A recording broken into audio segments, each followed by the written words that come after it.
Assalamualaikum warahmatullahi wabarakatuh. Bismillahirrahmanirrahim. Rabbi shrah li sadri wa yassir li amri wahlul 'uqdatam min lisani yafqahu qawli. Wa sallim wa barik ala sayyidina Muhammadin wa ala alihi wa sahbihi ajmain. Amma ba'du. Yang sangat saya hormati Profesor Dr. Purwo Santoso selaku Rektor UNU. Di sini ada pernah mas-mas saya, ada Profesor Yani, ada Mas Aris, ada teman-teman, ada Pak Mustafid, semua yang saya hormati. Saya mohon maaf atas keterlambatan karena saya masih sekolah tadi, masih mengikuti sekolah.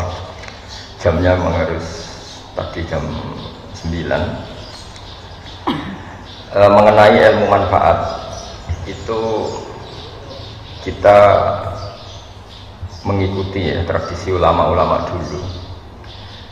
Itu kalau pakai standar dengar makna indikator atau indikasi, itu adalah dimulai dari kita legowo dengan faham-faham atau dengan satu harapan.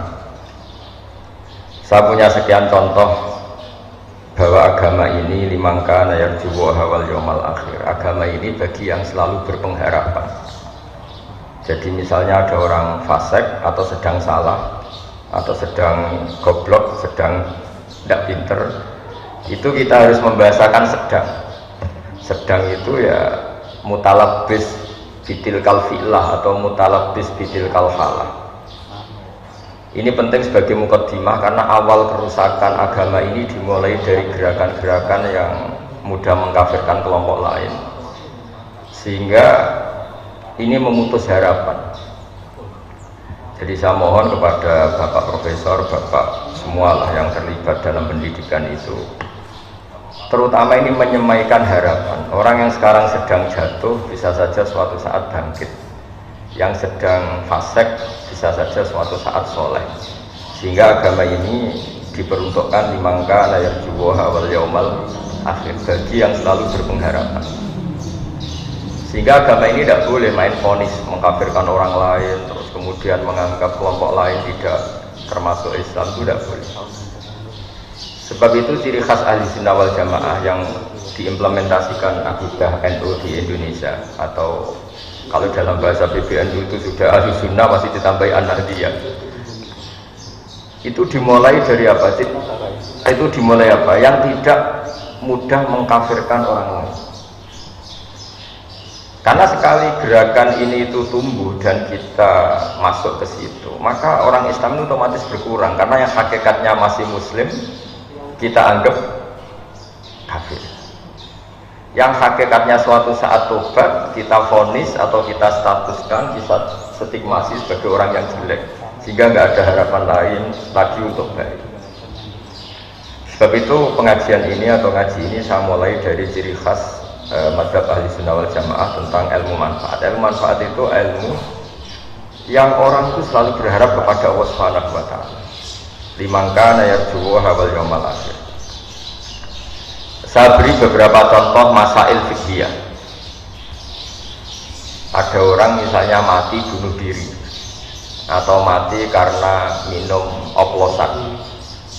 Itu di Syarhun Nawawi, syarah hadis Nawawi ketika mensyarahi Sahih Muslim. Gimana hukumnya orang yang mati karena oplosan atau karena bunuh diri? Sebagian ulama mengatakan jangan datangi jenazahnya sebagai hukuman biar nggak ada lagi yang mati bunuh diri. Ada ulama yang berpendapat tetap kiai itu datang karena bunuh diri itu sudah salah, dan kalau kiai-kiai tidak datang maka ditakutkan ada kaifiah baru dalam mengelola jenazah. Dan itu lebih bahaya.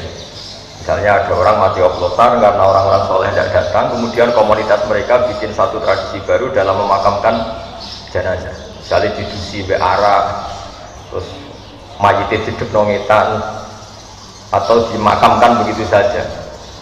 Sebab itu pertanyaannya, lalu gimana? Ya al-maisur la yasqutu bil ma'zur, kita harus datang, setidaknya kita tetap mendatangi syariat Islam yang dalam mengelola jenazah dimakamkan secara benar, dimandikan secara benar, disolatkan secara apa? Nah artinya begini, kita datang ini sebetulnya bukan bentuk penghormatan ke orang fasik, tapi bentuk mengawal syariat Islam supaya tetap berjalan meskipun sedang mengelola orang apa? Fasik. Jadi ini penting sekali saya utarakan supaya legowo kita sebagai pemandu ilmu atau pemandu mazhab Ahlussunnah wal Jamaah itu bukan urusan seneng dan tidak seneng, tapi kita ngawal syariat Islam ini kita ngawal. Caranya apa? Ya tadi selalu berpengharapan di mangkaan arjuwa wal jamaah. Kalau tadi dikatakan Pak Rektor misalnya susah menerapkan pesantren di kampus, tapi jangan pernah putus harapan. Al-Azhar itu ya kampus, tapi tradisinya pesantren. Di situ ada ijazah toreko, ada ijazah cara menghafal Quran secara benar, tapi tetap tradisinya itu kampus. Nah, saya memulai makalah ini dengan buku yang jenengan baca semua, yang jenengan bawa, nanti tak baca secara urut sebagian yang pokok-pokok. Saya mulai dengan ilmu manfaat itu ilmu yang kaya apa? Saya akan berpendapat ilmu yang selalu memberi kita harapan. Jadi agama ini kata Allah liman kana yarjuha wal yaumal akhir, bagi selalu yang punya. Ketika Sayyidina Umar ditanya ibadah paling baik itu gimana? Intidharul farad, selalu menunggu harapan, menunggu suatu saat ada kebaikan, ada hari yang lebih baik. Nah itu dimulai dari mana? Dimulai misalnya seorang bapak yang awam, yang mungkin lugu atau bodoh selalu bilang lek koyok bapak, akhirnya anaknya sekolah dan lebih baik. Ada orang yang nyuwun sewu mungkin dia maling atau copet atau apa, kalau ngandani anaknya bapak tok sing nglakoni ning penjara, kowe aja sampai nasibmu koyok bapak. Dan dari harapan seorang bapak yang terpidana ini kemudian lahirlah anak-anak yang soleh. Ketika orang-orang kafir Mekah yang sangat sadis kepada Rasulullah SAW itu sampai Malakul Jibal itu enggak tega, terus menawarkan, ya Rasulullah, hari ini saya diutus Allah untuk apa? Untuk menghancurkan orang-orang Mekah yang mengusir engkau, yang menyakiti engkau. Tapi kata Nabi, jangan. Asallahu ayyukhrija min aslabihim ma ya'budullaha wa la yusyriku bihi syai'an. Mungkin bapaknya kafir, tapi saya berharap nanti anak-anaknya menjadi mukmin. Jadi orang yang kafir saja Nabi tidak butuh harapan. Ini bukti itu ada di hadis sahih di Bukhari. Dan betul, Abu Lahab punya putri namanya Durrah, ada yang baca Darrah, itu mukminah sholihah. Abu Jahal punya anak namanya Ikrimah, ini termasuk sahabiyun jalilun. Jadi agama ini digerakkan oleh harapan, liman kana yarju. Bahkan ketika bapaknya belum, kan banyak sekarang di Indonesia. Banyak di Indonesia itu orang yang nggak bisa baca Quran, anaknya hafid. Dimulai dari mana? Dimulai dari sebuah apa? Harapan, liman kana yarju wal yaumal akhir. Sebab itu dalam sebuah kitab Jami'u Ushulil Auliya, kitab tentang para wali, itu Abdul Hasan Asyadzili pernah mimpi. Di situ ketemu Nabi Nuh dan Nabi Muhammad SAW dalam mimpi. Itu Nabi Nuh digojlok begini sama Nabi Muhammad. Andaikan Nabi Nuh tahu bahwa dalam tubuh orang kafir bisa saja ada sperma nasamah namanya kalau dalam bahasa Arab, yang suatu saat ini jadi mukmin. Misalnya Abu Jahal, ternyata dia menyimpan nasamah, yaitu nanti jadinya ada Ikrimah bin Abi Jahal. Mungkin buyut-buyut kita, orang-orang di negara-negara Eropa, mungkin banyak yang mbah-mbahnya kafir, atau yang karuan ya di Arab. Di Arab itu banyak orang kafir yang karuan di kitab itu Abu Jahal punya anak Ikrimah, Abu Lahab punya anak Darrah. Andai kan Nabi Nuh tahu bahwa orang-orang kafir yang beliau pasutkan itu mati, padahal di tubuh mereka tersimpan nasamatan mukminah, bisa saja tersimpan calon-calon orang mukmin, maka mada'a ala qaumih, maka tidak akan masukkan kaumnya. Artinya apa? Kenapa Nabi Nuh yang termasuk ulul azmi akhirnya syariatnya Nabi Nuh tak menjadi syariat kita? Karena syariat kita tidak boleh Rabbil tadar alal ardi minal kafirina daya. Karena yang sedang bodoh bisa saja di situ tersimpan calon-calon profesor, calon-calon doktor, calon-calon ulama. Padahal bapaknya awam atau lugu. Maka Bapak Purwo, Pak Profesor Purwo, saya pernah ketemu profesor juga di Jogja, cerita, Gus, sebenarnya saya dengan bapak saya itu entah pinter mana. Kok sampai cerita gitu ya? Bapak saya ini petani udon, punya anak profesor. Saya profesor, anak saya naik SMP saja kesulitan. Biasanya ini pinter siapa? Makanya cerita yang favorit di Bazibar, abahnya Mbah Mun itu. Ada orang awam, bodoh, punya anak alim alama. Setelah punya anak alam alama ini, anaknya ini punya pondok besar itu. Ya rata-rata santri itu kultus. Anaknya saja sealim ini, apalagi bapaknya. Suatu saat bapaknya ke situ, sholatnya ya ada bener, wudunya ada bener. Santri itu masih bisa mentakwil. Ini mungkin jadab itu bahasa khusus pondok, mungkin punya perilaku khusus loh, yang sudah terbebas dari syariat. Suatu saat bapaknya ini kencing dekat musola, jadi sudah agak bisa ditakwil. Wah ini kali ini bodoh betul ya.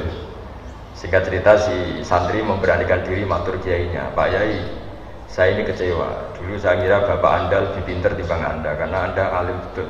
Ternyata bapak anda ini bodoh. Terus kata sang kiai tadi, ora dong, bapakku itu pintar, sing bodoh itu mbahku.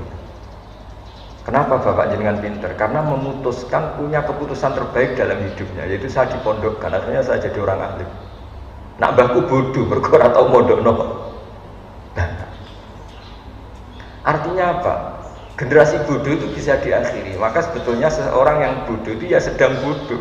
Bisa saja di sini menyimpan tadi nasamatan sing mukminatan, nasamatan alimatan, nasamatan sing mu'jibatan. Sehingga kalau dalam ngaji nahwu, ini juga orang-orang umum juga harus ngaji nahwu. Bahasa nahwu itu manusia itu berstatus seperti isim fa'il. Isim fa'il itu kalau fasikun berarti sedang fase, bukan permanen fase. Seperti kita misalnya mungkin kita sholihun, ya sebetulnya sedang soleh, bisa saja kita su'ul khotimah, sehingga tetap disuruh berdoa ya muqallibal qulub tsabbit qalbi ala dinik. Lalu gerakan-gerakan ekstremis itu tidak mau belajar seperti ini. Kayak apa dulu Abi Sufyan musuhi Kanjeng Nabi, tapi akhirnya mukmin. Semua perang orang kafir itu dipimpin Abi Sufyan.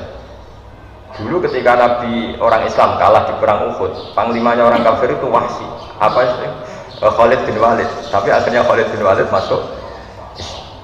Orang yang paling biadab di perang Uhud itu Wahsy, yaitu yang membunuh Sayyid Hamzah, juga akhirnya Islam. Maka ilmu nahwu itu penting, berarti fasikun ya di terjemahannya sebetulnya sedang fase, bukan berstatus fase, bukan berstatus permanen fase. Sehingga itu dipelajari oleh ulama-ulama. Kenapa? Karena dengan cara seperti itu ada harapan. Maka saya mohon, misalnya Universitas Endo yang di Jogja, misalnya masih kecil ya berharap lebih besar, misalnya kurang baik berharap akan lebih baik. Pokoknya walhasil itu jangan sampai orang itu tidak punya harapan.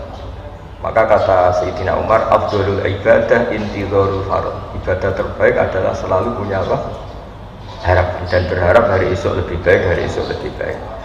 Dan awal dari kesalahan kita bermadzhab adalah madhab yang takfiri, yang memutus harapan. Ya, karena maknanya mengkafirkan itu berarti menutup orang lain dari rahmatnya Allah. Karena maknanya kafir itu penutup.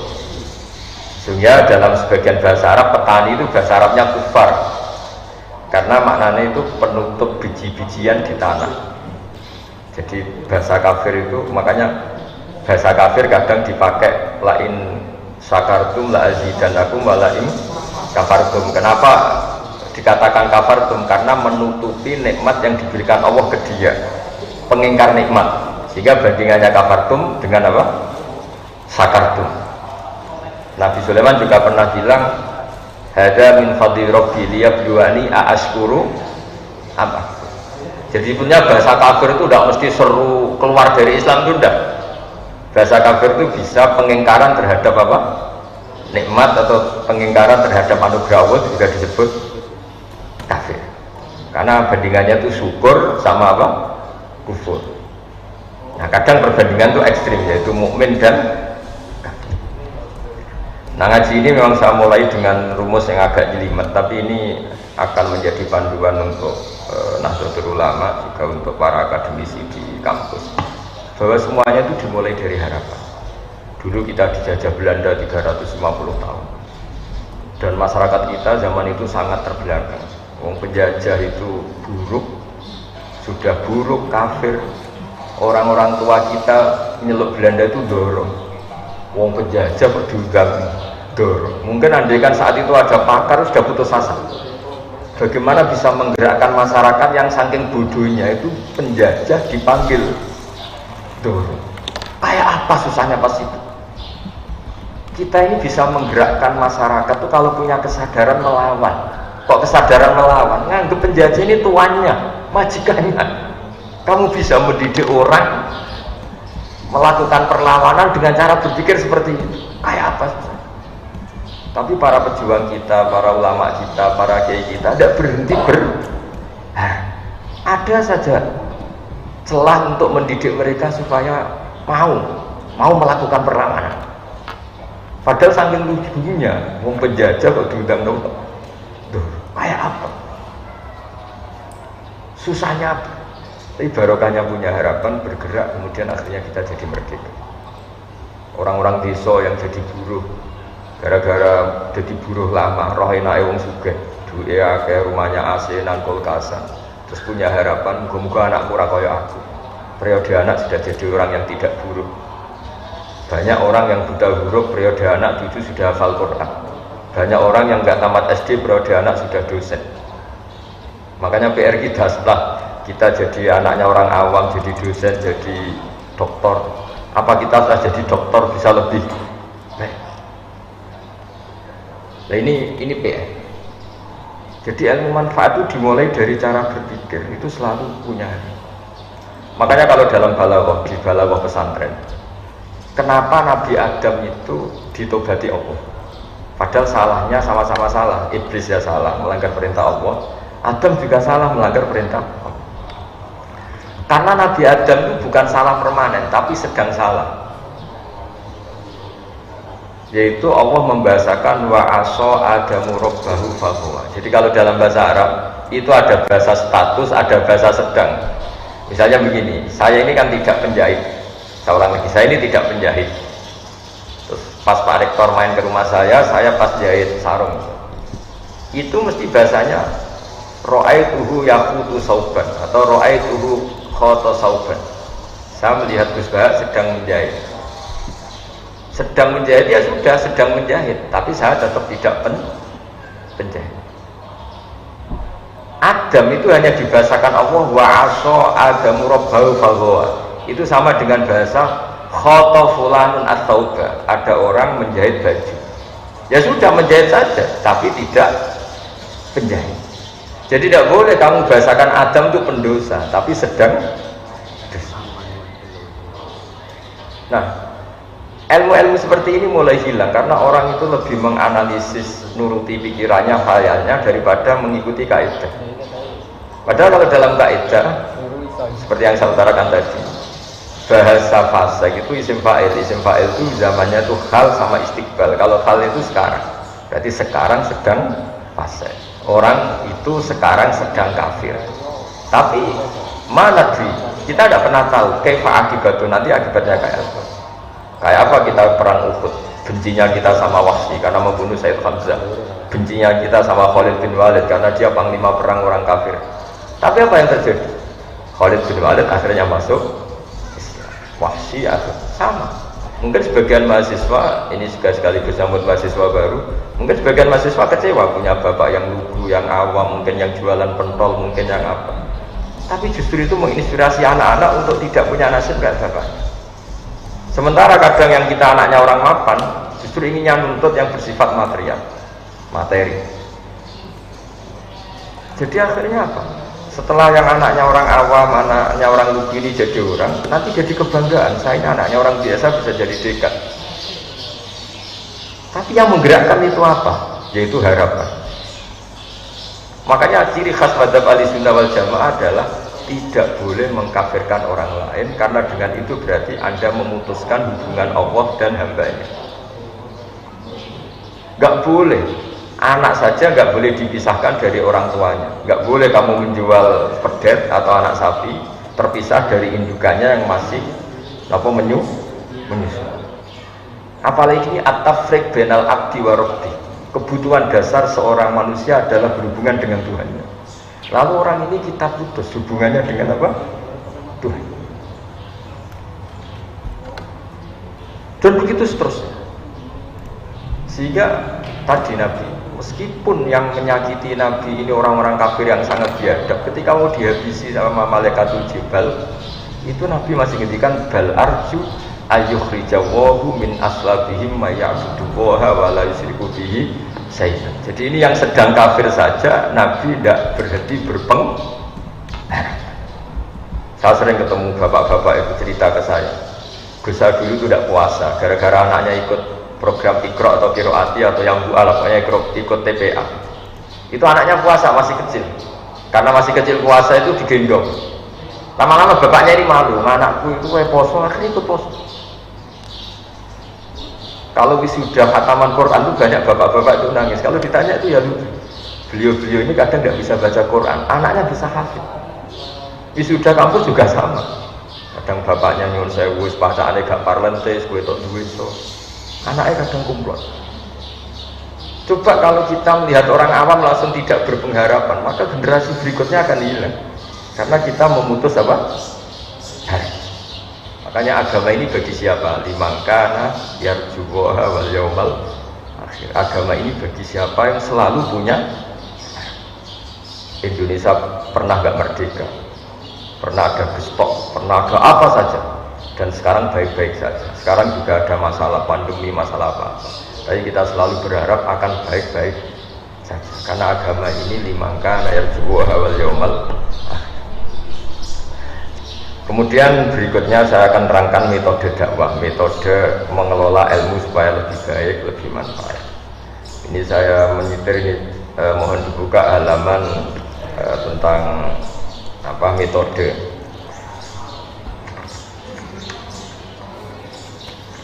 Tentang Sayyidina Umar diprotes sama beberapa sahabat karena beliau cara mimpin itu keras sekali. Kalau Abu Bakar lembut sekali, jadi sama-sama dua pemimpin besar dalam Islam. Yang Umar itu keras sekali, yang siapa? Abu Bakar lunak sekali. Halaman 25. Ya ini saya baca halaman 25. Jadi kan Rasulullah SAW kita tahu ketika intaqala ila rafiqil a'la, ketika pindah ke alam itu. Karena tentang Nabi itu gini Pak Rektor, jangan sampai kita yang NU atau yang ahli sunnah wal jamaah itu menamai Nabi itu meninggal. Jadi memang kalau ulama itu aturannya agak jelimet. Pernah ada Imam Malik ketemu orang, ila aina anta, kamu kemana? Zurtu kubron Nabi, saya mau ke kuburannya Nabi. Itu dineng sama Imam Malik, orang itu gak ditanya. La taqul kubron Nabi, wakul zurtun Nabi. Makanya orang Indonesia itu luar biasa. Yang paling awam pun kalau ditanya, kamu kalau haji mau kemana saja? Ziarah Kanjeng Nabi. Gak ada yang keterucut bilang ziarah kuburannya. Fa'inan Nabiya hayyun, karena menurut keyakinan kita Nabi itu masih hidup, hanya intikal pindah ke alam barzah. Sehingga orang Indonesia itu luar biasa. Orang paling awam pun kalau ditanya, kamu mau kemana setelah ibadah haji selesai? Mau ziarah Nabi. Gak ada yang menambahi kata kuburan. Itu sudah jadi kultur, sehingga mereka melafadzkan meskipun tidak paham yang ngomongnya gitu. Kenapa umrah? Sampai ziarah Kanjeng Nabi. Di brosur juga gitu, ziarah ke Nabi, bukan ke makamnya Nabi. Jadi itu kultur kita sampai seperti itu. Ya kita tahu Abu Bakar mengganti Nabi. Abu Bakar itu al-layyin, dia halus sekali.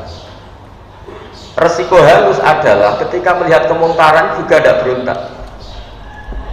Dan itu masalah, karena ciri utama agama Islam itu nahi mungkar. Sehingga Abu Bakar justru merasa yang mengganti beliau itu harus figur yang mewakili nahi mungkar, karena beliau merasa mewakili amar ma'ruf.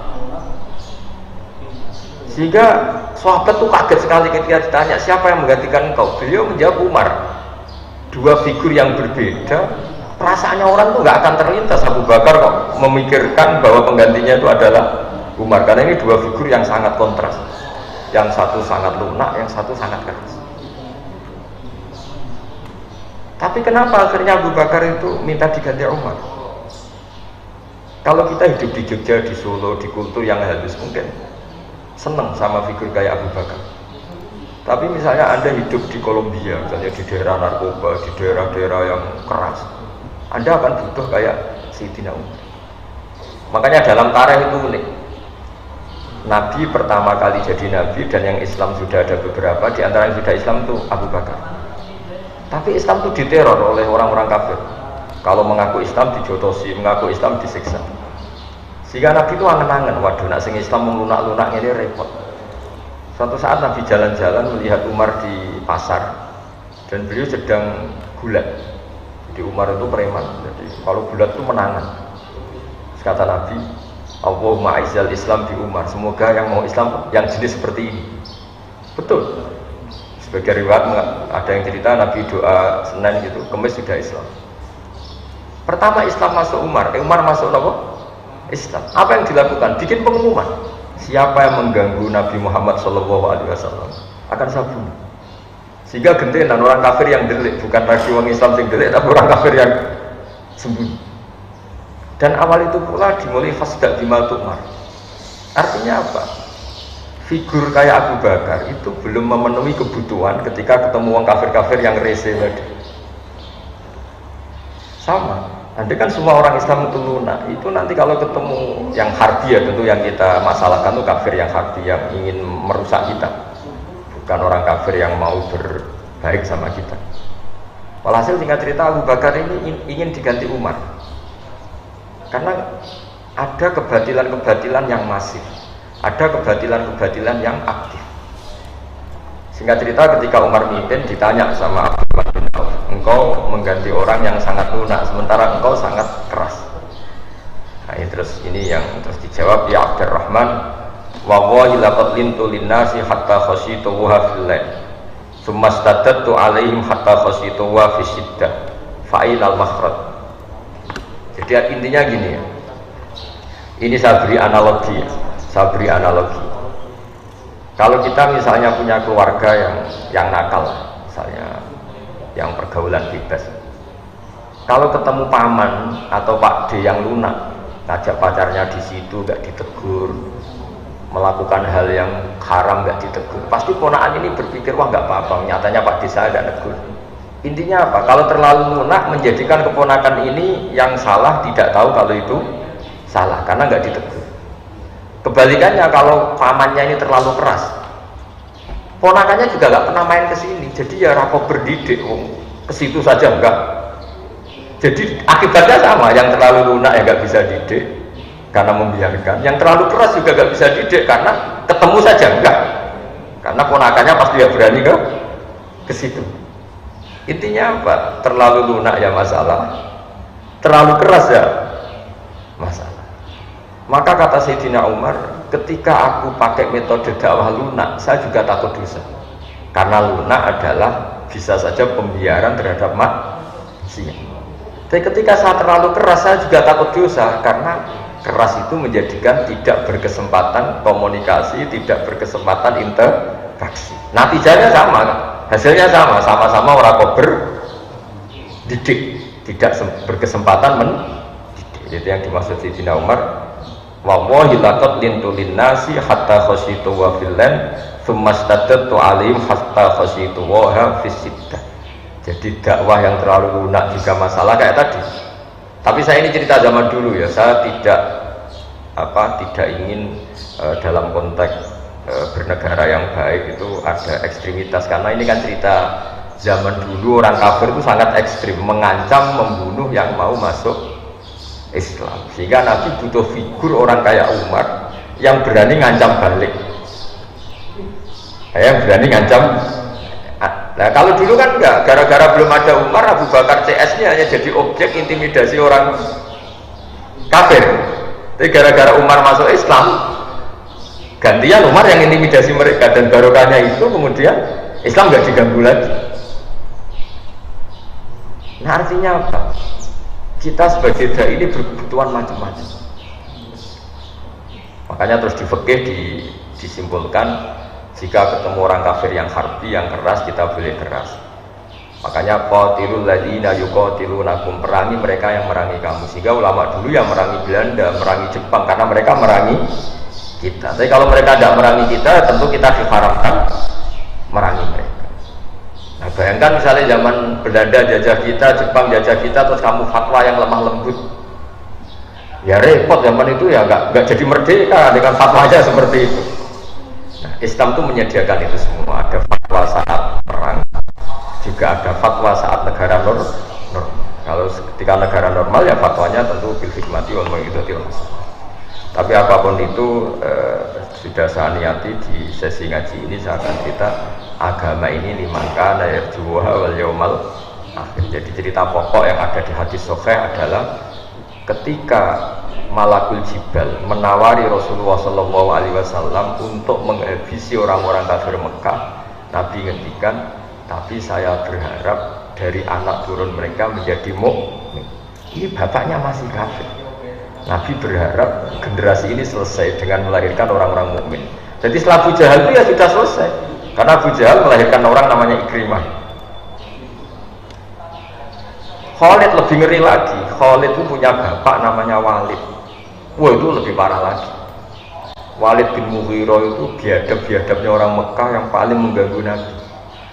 Tapi punya anak Khalid bin Walid yang nanti menjadi panglima terbaiknya umat Islam. Wahsy, kayak apa Nabi tidak senangnya sama Wahsy? Karena membunuh ahabban nasi ila Rasulillah. Sampai saking gak senangnya Nabi itu, sudahlah Wahsy, iman kamu saya terima, tapi tolong kalau ketemu saya kamu menghindar. Setiap saya melihat kamu saya akan ikan pamat saya Sayyid Hamzah. Tapi iman kamu sudah saya terima. Sehingga masyhur itu dalam sejarah Wahsy ketika perang Yamamah yang dipimpin Abu Bakar, dia berkeinginan membunuh Musailamah al-Kadzdzab. Ada yang baca Musailamah al-Kadzdzab. Kata beliau, kata Wahsy, saya berjanji fakama qataltu ahabban nasi ila Rasulillah saat tulu abghadun nasi ila Rasulillah. Saya bersumpah karena saya pernah berdosa membunuh orang yang paling dicintai Rasulullah, saya akan membunuh orang yang paling dibenci Rasulullah. Itu membunuh Musailamah al-Kadzdzab yang ngaku sebagai nabi. Artinya apa? Orang yang biadab Wahsy yang bunuh Hamzah sampai seperti itu, kilaslah dibunuh, disobek perutnya oleh Hindun, kemudian jantungnya dikunyah. Kayak apa? Tapi Hindun akhirnya ya jadi muslimah, Wahsy jadi muslim. Nah kenapa bisa begitu? Karena selalu ada harapan. Nah contoh terakhir harapan yang tidak kesampaian tapi efeknya bagus. Abdullah bin Ubay bin Salul itu ketua orang munafik. Kayak apa fitnahnya Abdullah sama Rasulullah. Tapi ketika Abdullah bin Ubay itu meninggal, itu anaknya minta supaya Nabi itu ngasih gamisnya, sama Nabi dikasihkan supaya dipakai mengkafani siapa? Abdullah bin Ubay. Dan ini Ra'isul Munafikin. Bahkan setelah Nabi datang di jenazahnya itu, keluarganya minta supaya Nabi itu corong Jawa kan ngidoni, semua fisiknya disuruh ngidoni bin barokah untuk idoni kan Nabi, diturutin. Orang tuh heran semua, kayak apa salahnya Abdullah bin Ubay bin Salul sama Nabi. Nabi itu tiap jalan satu langkah, dua langkah, dihadang sama Umar. Ama tadzakarta ya Rasulullah qala Ubay kadza wa kadza. Engkau apa enggak ingat kayak apa Ubay menghujat engkau? Engkau apa enggak ingat kayak apa Abdullah bin Ubay mencibir engkau, menghina umat Islam? Hati ya Umar, sudah tanah saya Umar, kamu minggir saya mau ke sana. Sampai terakhir Nabi mau mensolatkan, sudah tak mau takbir. Baru ada ayat turun, wala tusolli ala ahadim minhum mata abada wala taqum ala qabr. Terus Nabi gak jadi sholat. Tapi apa yang terjadi? Meskipun Abdul bin Ubay akhirnya Nabi gak boleh sholat, aslama min qaumihi wa ashirati alfu ahli baitin. Karena sikapnya Nabi yang simpatik ini, keluarga Abdul bin Ubay masuk Islam semua. Wah kok sebaik itu? Orang kok sebaik itu? Jadi artinya apa? Jangan-jangan orang yang sedang mati karena oplosan, punya ibu yang muslimah, punya keluarga besar yang muslim, sehingga ketika seorang kiai datang ini menjadi simpatik. Pak Yayu cek api ya masih anakku mati ini ya dihormat. Keluarganya Abdul bin Ubay gitu, wong kok api kayak Muhammad, ya jangkar mereka masih munafik. Akhirnya mereka masuk Islam semua, gara-gara melihat berkotu Rasulullah SAW betapa halusnya, dan itu menjadi manhaj kita. Jadi di NU itu ditonggo fasik, terkenal koruptor, terkenal macam-macam diundang-undangan ya teko.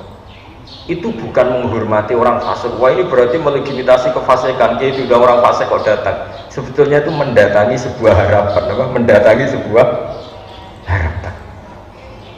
Jadi kita berkawan orang fasik, punya berkawan dengan harapan. Jadi ini ciri khas madzhab-madzhab ahli sunnah wal jamaah, dan saya mohon ilmu ini menjadi ilmu yang jadi pegangan kita. Keempat, kenapa itu kita lakukan? Ini ada di kitab Hikam, pernah saya ajarkan juga ketika Fakultas Kedokteran UGM ke sini. Kenapa ini kita ajarkan? Yang keempat, ini contoh saya yang terakhir. Karena sebetulnya kita benci orang maksiat itu karena kebetulan orang itu tidak ada hubungan dengan kita. Misalnya begini, kamu dipisoi orang, kan memaafkan itu susah. Coba bayangkan yang misoi itu anak kamu kepada orang lain, kamu berharap apa? Orang itu memaafkan anak kamu. Kalau pertanyaannya, wah misoi kudu diwales, kudu ditaboi, kalau orang mengumpat itu harus ditangani. Pertanyaannya, kamu fatwa gitu karena kebetulan yang salah bukan anak kamu. Coba kalau yang salah itu anak kamu berharap dimaafkan apa dipukulin? Dimaafkan. Makanya Nabi Ibrahim alaihissalam ketika diangkat di alam malakut, kemudian melihat orang maksiat, menurut kamu Ibrahim orang-orang maksiat itu diapakan? Habisi saja ya Allah. Mereka hidup di bumimu, makan dari rizkimu, tapi maksiat terus. Sama Allah diturutin. Sampai 3 kali, ada 3 peristiwa. Ada yang maksiat zina, ada yang maksiat maling, ada yang maksiat apa. Suatu saat Nabi Ibrahim disuruh nyembelih Ismail. Itu anakmu sembelih. Tidak bisa ya Allah, ini samratu fuadi, ini buah hati saya, wafik ini kesayangan saya. Nah kenapa tidak boleh dibunuh? Ya ini kan kesayangan saya. Nah, ya kenapa? Ya karena anak saya. Terus kata Allah, kamu apa anda ingat di malam ketika kamu saya mi'rajkan, itu hamba saya yang bikin saya, kamu enak aja usul kamu bunuh. Setelah saya usul supaya anak kamu bunuh, kamu tidak mau. Memangnya kamu lebih sayang sama anakmu ketimbang saya sama hamba-hamba, aku juga sayang. Enak saja kamu tidak ingin, tidak ikut bikin, hanya usul supaya tak bunuh. Semenjak itu Nabi Ibrahim sadar sebenarnya kebencian kita sama maksiat itu karena kebetulan itu udah anak kita. Coba kalau kamu jadi dosen lihat mahasiswa goblok itu mantelnya bukan main. Tapi kalau itu anak kamu, wah dosen itu sing apian, ora oleh kereng-kereng saate bocah. Kalau dalam guyonan saya sering sebagai kiai itu sering guyon. Kalau ada pembantu mecahkan piring dimarahin, itu pasti salahnya dua. Mecahkan piring dan tidak cantik. Sekali itu cantik, apa majikannya bisa marah? Itu pasti. Begitu juga wong nyulayani janji kok diamuk. Itu mesti orang atasan. Coba kalau yang nyulayani Pak Mustafid ini rektor, sepurane aku terlambat, dia betul nopo-nopo. Tapi kalau yang terlambat ini office boy atau karyawan, nggak disiplin, nggak profesional. Maka kalau ada kemarahan terhadap kesalahan, pasti sebabnya dua, salah dan tidak prospek. Ada, tapi ini nggak diomongkan, yang kedua ini nggak diomongkan. Nah itu semenjak itu sadar kearifan. Jangan-jangan kebencian kita terhadap maksiat itu sebetulnya bukan karena maksiatnya saja, karena kebetulan itu tidak keluarga kita, tidak anak kita. Nah kearifan-kearifan seperti ini itu harus hidup di komunitas Nahdlatul Ulama, di komunitas NU, umumnya di komunitas Islam. Jadi jangan belajar Islam dari segi lunak saja, karena nanti kan itu yang kamu ajarkan, nanti kita kesulitan cari metode ketika menghadapi penjajah. Itu ya ada momennya sendiri. Islam ekstrim itu ada momen ketika ada penjajah. Tapi ketika negara sekarang sudah normal, kita harus semua berhikmati wa bi'idzatil hasan. Tapi apapun itu saran saya satu, orang nggak boleh nggak punya harapan, karena agama ini limangkana yarjuwa wal yaumal akhir, bagi yang selalu punya harapan. Saya kira demikian. Assalamualaikum warahmatullahi wabarakatuh.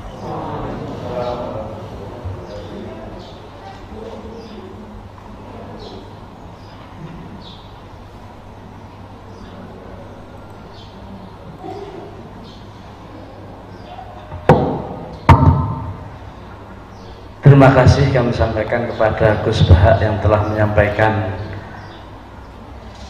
paparan tentang ilmu manfaat yang sangat padat dan sangat mencerahkan. Kata kunci dari ilmu yang bermanfaat adalah ilmu yang selalu memberikan harapan kepada siapapun, kepada masyarakat akan perubahan yang lebih baik, akan masa depan Indonesia yang lebih baik, akan kita sendiri yang lebih baik. Bukan ilmu yang memutus harapan, bukan ilmu yang menciptakan pesimisme, apalagi yang mencaci maki. Nah, saya kira itu poin penting dari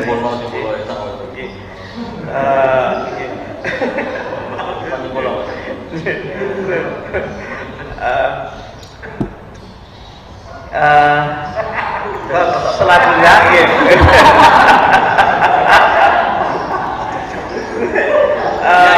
acara berikutnya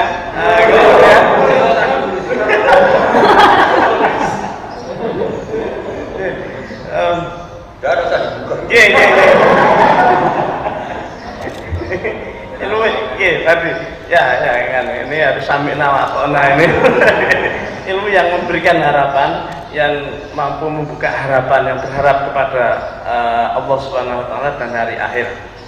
Nah, itulah ilmu yang yang bermanfaat kan? Ilmu yang membuat kita optimis menghadapi tantangan hidup, ilmu yang membuat kita optimis untuk menghadapi persoalan-persoalan bangsa ini, persoalan kemanusiaan dan lain-lain. Dan itu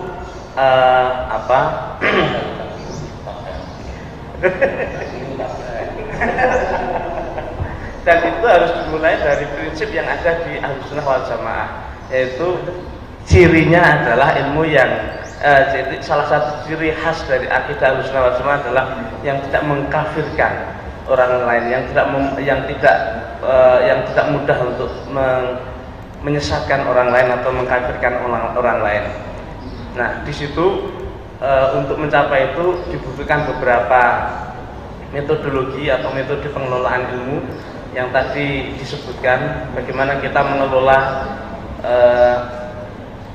antara dua titik ekstrim, uswah yang dicontohkan oleh Nabi Musa alaihissalam, juga Nabi Isa alaihissalam, kemudian Sayyidina Abu Bakar radhiyallahu anhu, juga Sayyidina Umar radhiyallahu anhu, dua figur yang berbeda, yang sangat berbeda, akan tapi keduanya mampu menjawab kebutuhan masyarakat saat itu.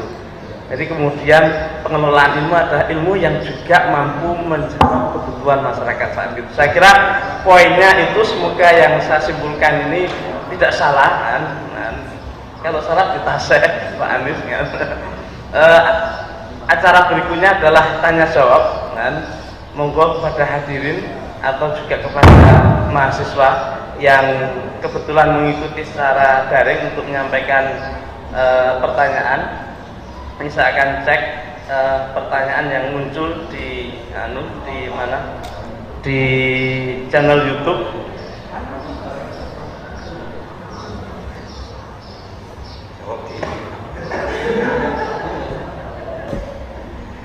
Oke, Gus, ada pertanyaan nih Gus. Yang pertama adalah dari mahasiswa teknik. Kapan ilmu yang baik itu menjadi ma'ruf dalam penerapannya?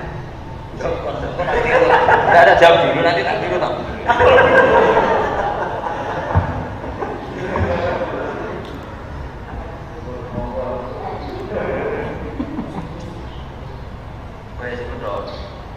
Sekarang yang kedua,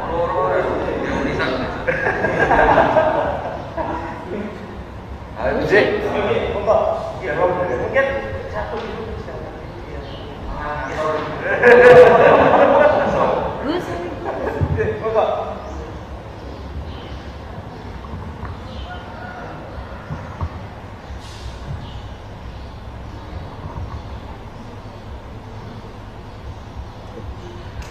Bismillahirrahmanirrahim. Nama saya Sauki, ingin bertanya kepada Gus Bahak. Yang pertama, menarik konsep dengan ilmu yang bermanfaat adalah ketika muncul pengharapan, sebuah pengharapan. Apakah ketika ilmu-ilmu seperti eksakta, seperti matematika dan sebagainya itu, bahkan mahasiswa baru itu, wah saya udah nggak berharap untuk, wah apa ada kuliah matematika ya? Apakah itu termasuk tidak bermanfaat? Terus yang kedua, ilmu manfaat dan barokah, apakah keduanya itu artinya sama? Ketika di pondok pesantren itu kan ada tradisi seperti kita harus menghormati para kiai agar ilmunya barokah atau manfaat. Nah, bagaimana kondisi itu diterapkan di lingkungan universitas yang berbeda kulturnya? Terima kasih. Assalamualaikum warahmatullahi wabarakatuh.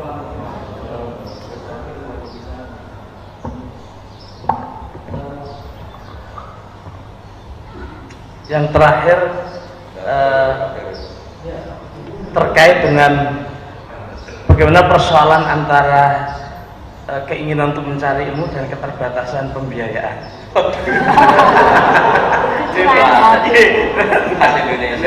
Ingin mencari ilmu yang bermanfaat, tapi karena saya dihadapkan oleh persoalan biaya, Gus.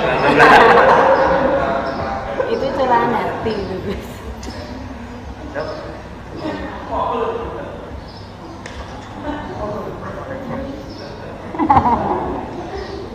Begini ya, jadi kalau mencari ilmu itu kan kalau dalam tradisi, sebenarnya itu nggak tradisi pesantren ya, tradisi Islam.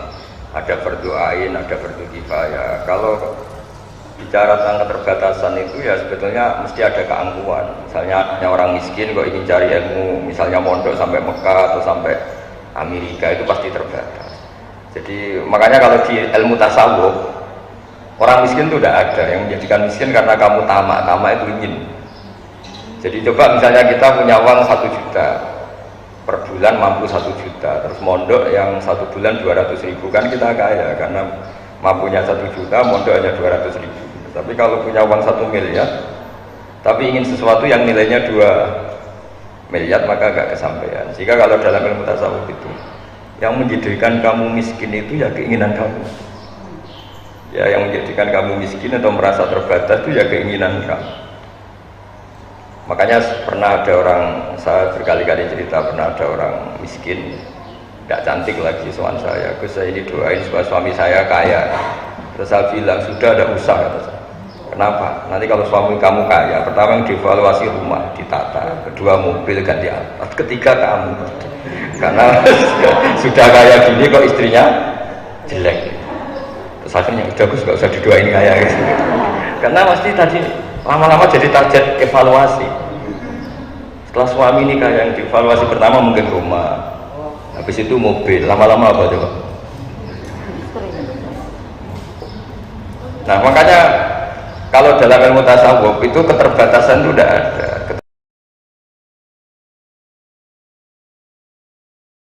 Keterbatasan dimulai dari ketamaan kita. Sebenarnya memang saya rasakan ya enggak ada. Makanya masyhur itu Abu Yazid Al-Bustami nyuruh muridnya, ini ada uang 5, ya kalau sekarang mungkin 100.000 belikan daging 1 kilo. Pulang muridnya, wah ini tidak cukup, harganya 150. Ya terus kata gurunya arkhisuhu, ya bikin yang lebih murah. Ya tidak bisa, 100.000 aja nggak cukup, apalagi arkhisuhu bitarki. Ya sudah, kalau uang 100.000 nggak cukup ya kamu jangan ingin makan daging, selesai kan. Jadi ya kamu jangan ingin makan. Jadi hidup ini menjadi mahal itu karena ketamakan kita.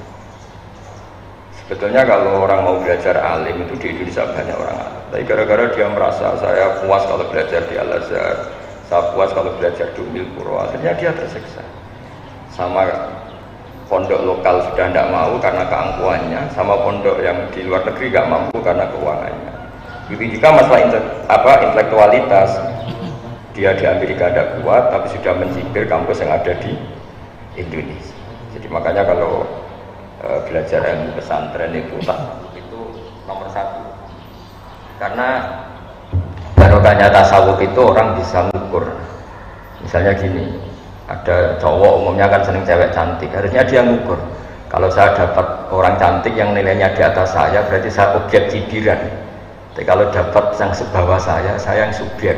Jadi ya keren lah, daripada dinyak mendingan ngenyek. Ya itu dia perhitungan, tapi kan lumayan akhirnya daripada nuruti tamaknya tapi tidak ya, kalaupun kesampaian dia tidak posisi subjek tapi posisi apa? Objek. Daripada tangganan kiai top jadi penderek, mendingan yang di shoulder belakang jadi aktor kan.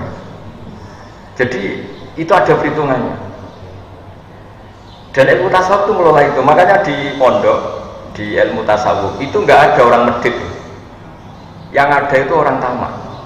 Karena begini, Pak Rektor, kalau dalam berpikir tasawuf itu, kamu sampai menghukumi orang lain kikir atau medit, itu karena kamu punya keinginan. Coba kalau kamu enggak. Makanya saya itu sering sama ngandani orang-orang yang mengundang saya. Orang undang saya itu berjudi, karena gara-gara ingin undang itu gampang kecewa kalau saya tidak bisa. Coba kalau dari awal gak ingin undang, kan gak pernah kecewa. Kamu menghukumi teman kamu medit itu karena kamu ingin utang, coba tidak pernah ingin utang, kan gak pernah menghukumi itu medit. Jadi makanya kita pasal tidak pernah kritik medit, karena sebetulnya medit itu diawali dari orang berharap. Coba hubungan kamu dengan Pak Rektor ini baik-baik saja, tapi sekali kamu punya keinginan, Pak Rektor tolong masa ini dinaikin, masa jabatan saya gini-gini dok naikkan sedikit, itu tidak diturutin, wah rektornya bakhil ya. Makanya saya itu sering ngumumkan, saya ini kan sudah ngaji murah, ngaji gak usah biaya, ngaji gak usah diundang, supaya ini murah, sekali berkeinginan ini potensi kecewa. Saya ini kan ya sibuk, urus anak, urus pondok, tapi kalau orang undang gak diturutin ya kecewa.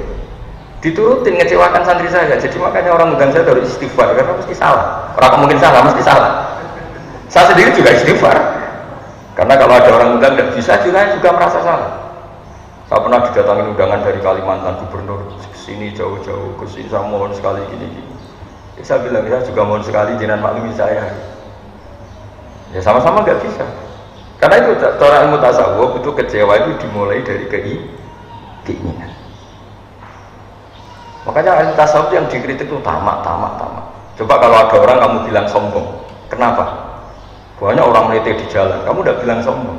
Tapi ketika Anda berkeinginan untuk dihormati, misalnya kamu tanya, terus bayangan kamu kalau tanya itu kan dijawab pakai tangan kanan, orangnya naik motor ya turun dulu. Ternyata enggak. Tahu rumahnya Gus Bah, gak ngerti. Jawabnya pakai tangan, wah orang itu sombong sekali. Kenapa kamu sombong? Karena kamu punya keinginan.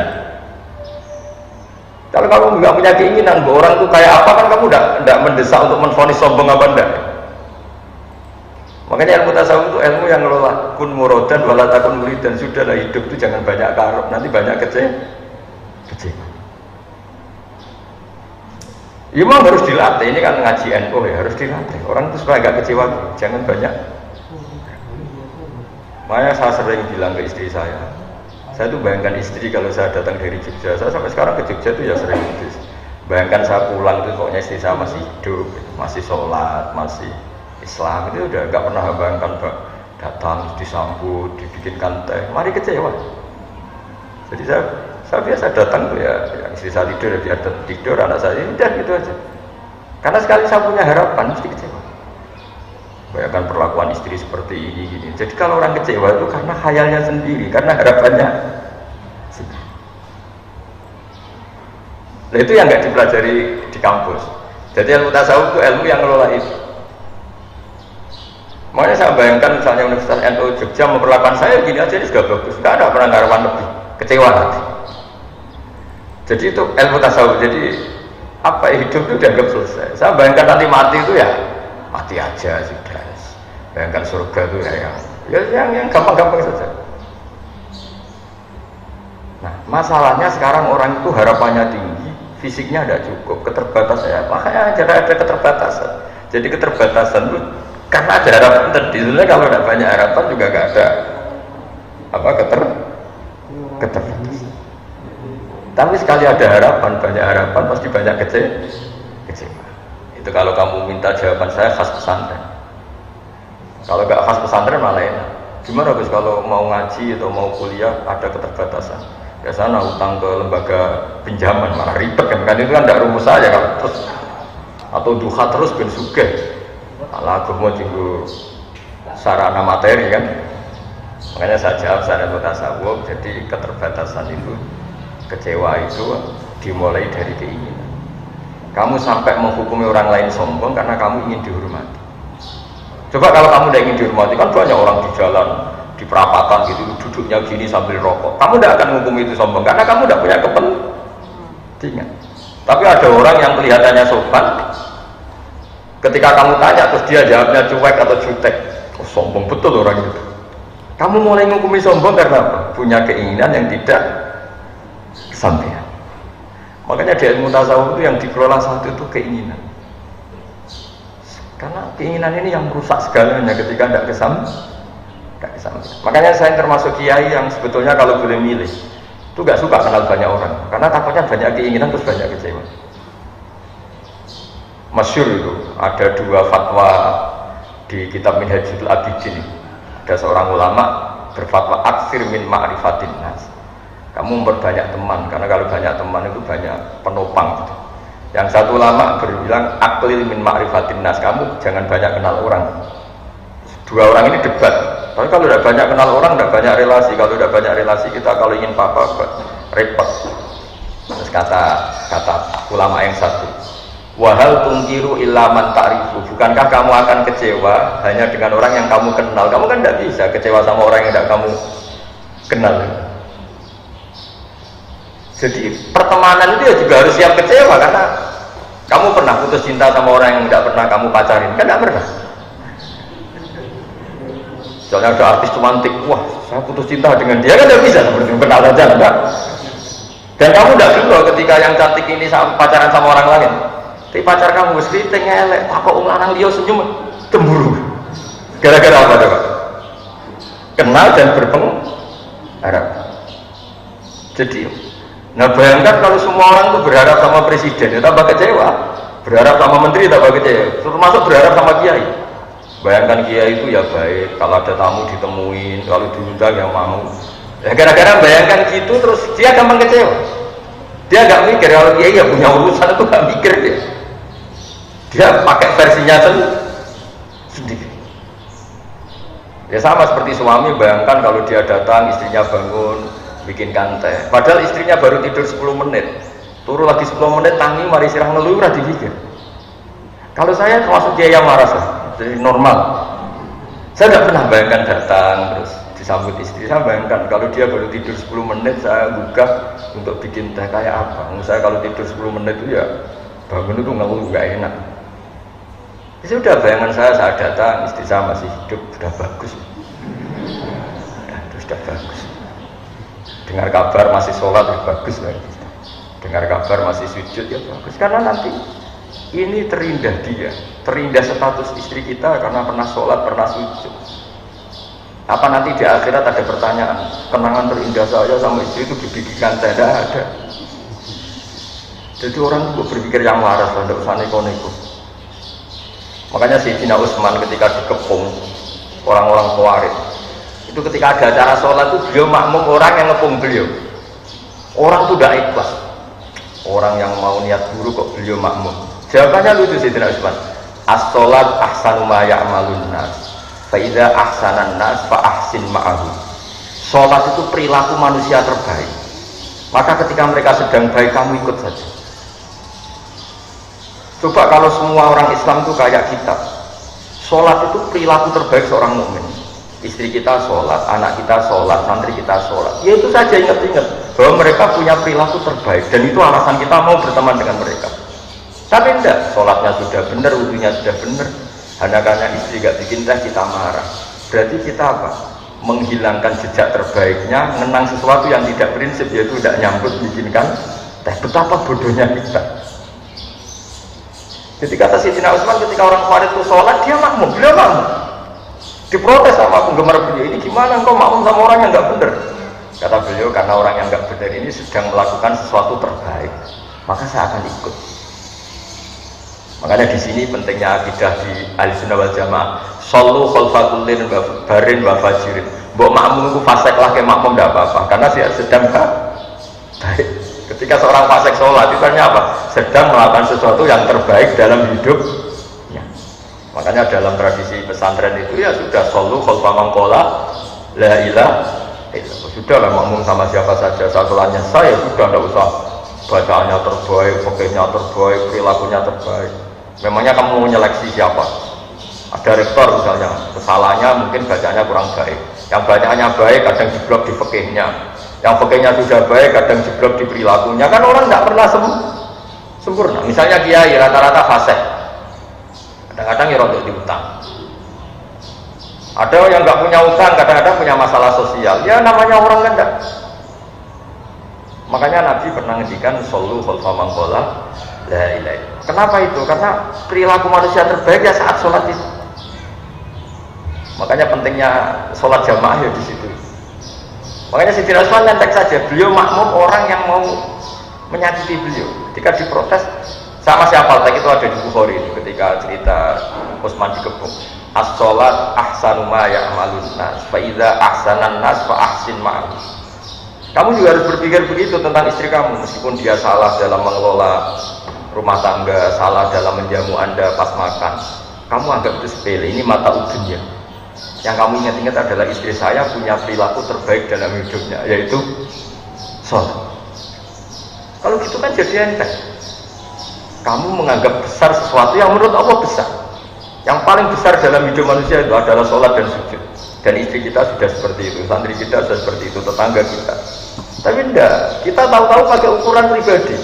Kita kecewa kalau sama tetangga, kalau tidak hormat kita, kalau tidak.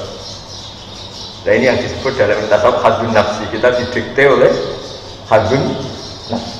Kalau memenuhi keinginannya ya orang itu kita katakan baik, kalau enggak ya kita kecewa. Nah bayangkan kalau agama ini dibawa orang-orang seperti ini. Jangan-jangan kita masuk aurai tamanit tafoda ilaharu hawa, orang yang menuhankan hawa. Ya begitu terus. Oh terus dewa yang menurut. Saya itu sudah jawab semua, pokoknya gitu. Kamu yang infokan. Ini Pak Mustafa itu.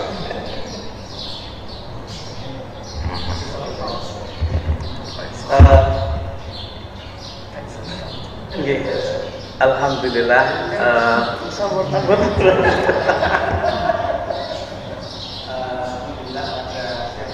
Kak iso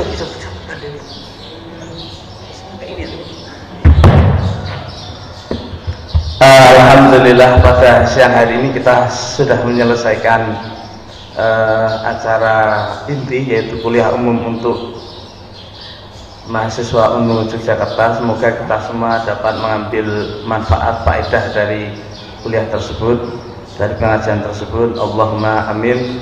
Marilah kita tutup acara ini dengan bacaan hamdalah bersama-sama. Alhamdulillahirabbil alamin.